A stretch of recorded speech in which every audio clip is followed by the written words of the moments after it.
Do you know that great men and women have their challenges?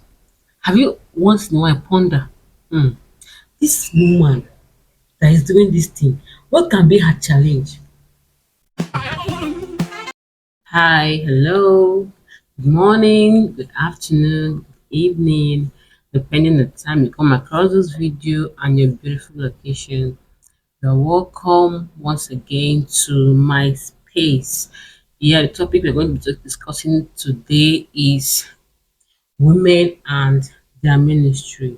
You know, young women tend to strive, they want to be like other women, they want to do what others are doing, most especially women that have the gift. The women have the gift of teaching, the gift of preaching, the gift of singing, all those things. One way or the other, they have been doing all those things as their ministry, the gifts that God has, put in them, the gifts that have been bestowed in them to carry out, their activities. And sometimes when they get married, most of them find it difficult to cope their ministry, their family, the children, and everything. They find it so difficult to do what? To cope. So I'm going to give some instances of how you can cope with all of this. You can cope with your ministry, with your family life, with your business, with your kids, with your personal life. Yeah. Many women, like when they see other ladies doing what they want to do, what they ought to be doing, and they can't do it. Some even take it hard on themselves. Yes, a woman came to me and was saying like, wow, I want to be like this person.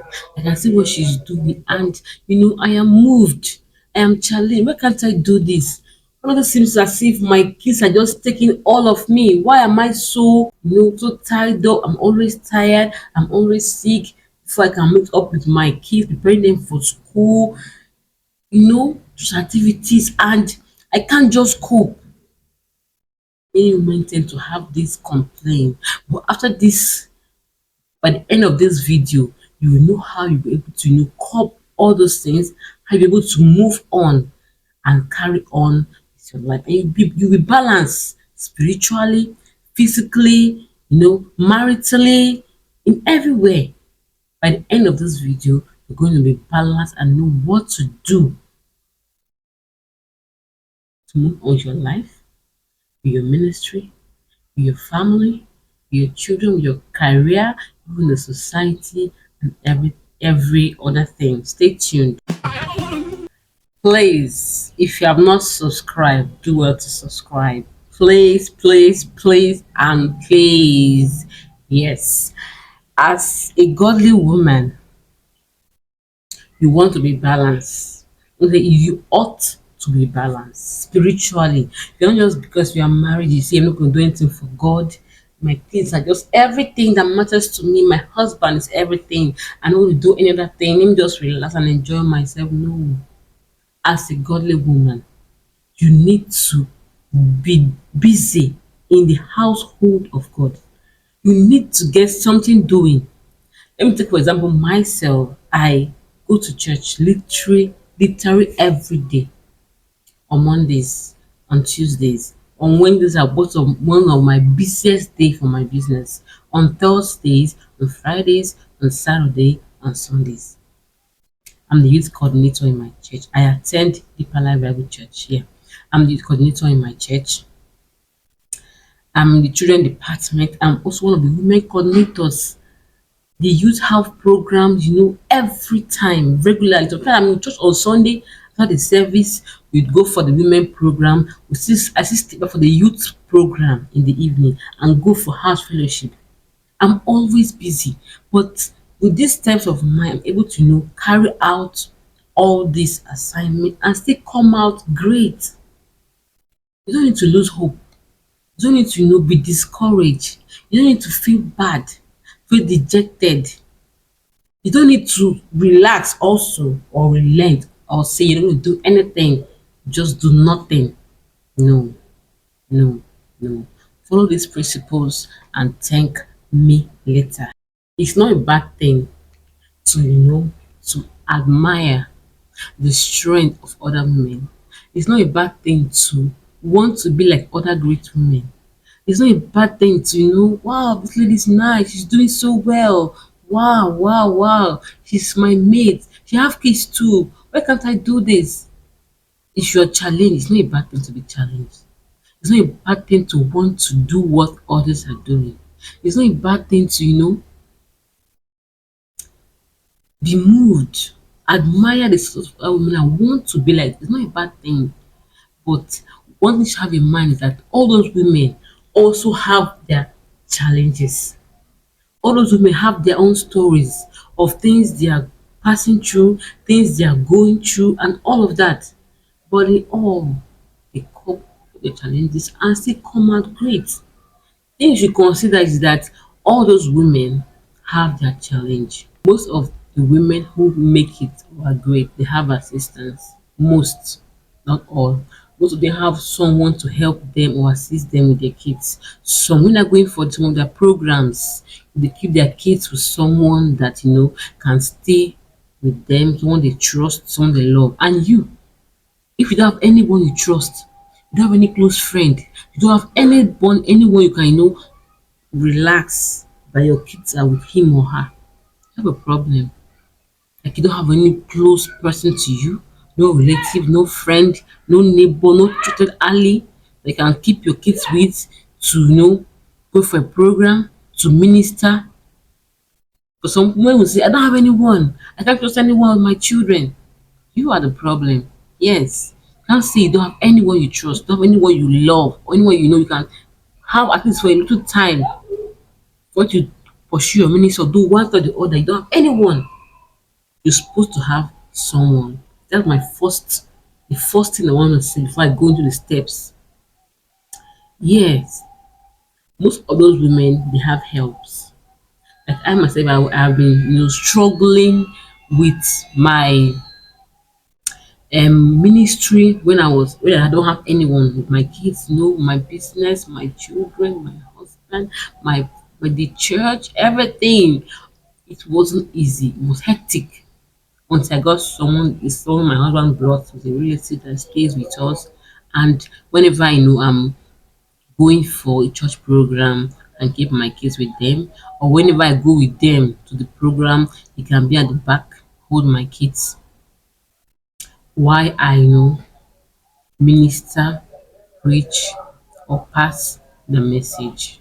Like I said, the first stage is most of them have help. So when you want to be like someone, making higher, someone you look up to, know that most of them have what helps. So if you don't have a help and you want to be like them, you know how you do about it. The second criteria is house chores. So women want every single thing to be okay so they can pursue their ministry. They want to wash clothes, they want to wash the plates, they want to cook food, they want to take care of the kids, do everything okay. A woman that wants to do every single thing before you pursue your ministry, like for ministerial work, you can't cope. There's this slang that women do say, housework do they finish. Do the necessary things, the ones that are necessary, they are supposed to do. Do the necessary things and leave the rest.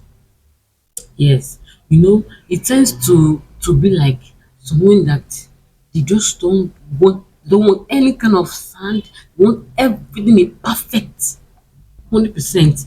They struggle day and night, just doing, did all of this, and at the end, they get exhausted. They can't even pray, can't even pursue their ministry, they can't even read their Bible, they can't even acquire knowledge.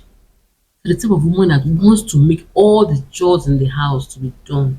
Just know that it will be hard and difficult for you to pursue your ministry and other aspects of life. Third criteria is have time for yourself. Have time to relax, to meditate, to think, to pray. It is very, very necessary. Don't just mount the pulpit, mount the altar, or mount to your audience, go to your audience and begin to speak. You have to have time to study what you want to tell them, Read about it, study about it, pray, know God's direction, know what God is saying concerning what you want to do. That's why I say that you can't finish all the house chores at a time. You need to know what God is saying. You need to know what God is saying. You need to pray. You need to rest. So when their bodies have told them, I'm tired, but they are still doing it until they fall into, sickness before they can withdraw. Every woman needs to make out time to do what? To rest. They must. It's a must that you carve out time to pray. You carve out time to rest. You carve out time to meditate. It's a must. Now, the next thing to do is do not compare yourself with others. Compare yourself. What this one is doing, why can't I do it? This one is there, why can't I be there? Do not for any reason compare yourself with others. Every woman has her own grace. Everybody entirely have his or her own grace, or the limit they can carry. So don't compare your grace with someone else. Don't compare your anointing with someone else. Don't compare your strength with someone else. Everyone has their own ability, their own strength, their own courage, and their own, should I call it their own temptation, or what they pass through to get what they get. Maybe I call it temptation, or I'm looking for the right word to use. Do not compare yourself with others. If you really want to excel in your ministry, in your family, in your life, in your business, and other aspects of womanhood, do you know that somebody somewhere wants to be like you? That thing that you have that you feel like, I'm not doing anything, I amount to nothing. Someone somewhere wants to have that you have, wants to be like you. And you're talking down on yourself, you're belittling yourself. You are doing great just the way you are. Someone said you are beautiful just the way you are. You are doing great, marvelously well. You have the power, you have the strength, you have the courage. You are great, you are excellent just the way you are. If you really want to excel in your ministry, do not compare yourself with any other person. You are doing great just the way you are. The next criteria. Do you know that great men and women have their challenges? Have you once in a while ponder, hmm, this woman that is doing this thing, what can be her challenge? How about her children? How about her husband? About her business? Do you know what they are passing through? Do you know how hectic it is for them? They all do what? Have their different challenges which they are not showing to the world. It's not as easy as you think to carry all those things together. It's not easy at all. That woman you so admire have her what? Challenge that she's passing through. So have that in the back of your mind that this woman, this great woman, have a challenge that she's passing through. Yeah. Just start with a step. A step. Start with praying today. Start with this today. Start with that today. Don't just rush everything together. Take it step by step, jejely. Jejely, you acquire and achieve that which you want to achieve. Yeah. The last in my list is have a timetable. Have a schedule. If either you have help, you don't have help, you are in business, you're not in business, have a schedule. Like I myself, I don't wash every day. I wash on Thursdays and Saturdays, yes. But if you want to be washing every day, you want to be doing all of those things and do many, it's not going to be easy for you. So you won't break down, my dear. So you won't break down. So have a schedule, have time for your everything. List them. Like, I even write it down and paste it somewhere. Paste it. For Mondays about this. Like myself, I go to church on Mondays, Tuesday, Thursday, Friday, Saturday, Sunday. So you have a schedule, you plan ahead. You have time to cook, prepare meals, time to wash, time to rest. Okay, I will rest every Thursdays. I have time to rest, pray and meditate. As a godly woman who want to achieve success, you have to do all of these things. Schedule, have time for yourself, rest, pray, don't compare yourself with others. And so other things I've mentioned, put them into practice, into action, and see yourself excelling, doing excellently fine and beautiful, even more than you expect. As you do all this, I pray you achieve your ministry and you be that great woman that you want to be in Jesus' name. Thank you for watching. I'll end this video here. Do not forget to subscribe. Do not forget to like. Don't forget to comment. Don't forget to share so that others can also get this message and be motivated to do better. I myself am pursuing my ministry. I have my family. I have my kids. I have my business. And I'm doing perfectly well. These are my routines. These are things I do and they'll be helping me. Thank you very much. Bye-bye.